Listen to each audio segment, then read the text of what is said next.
Память о Хасане Бакаеве, известном чеченском историке, навсегда останется среди нас. Он посвятил свою жизнь сохранению истории и памяти своего народа. Его знания, труд и любовь к родной культуре оставили глубокий след. Мы будем помнить его с уважением и благодарностью.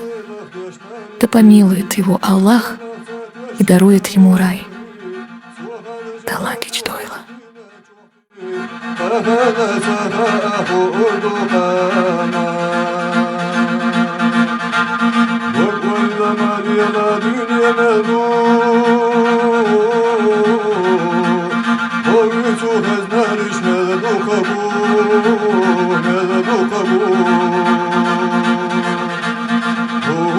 What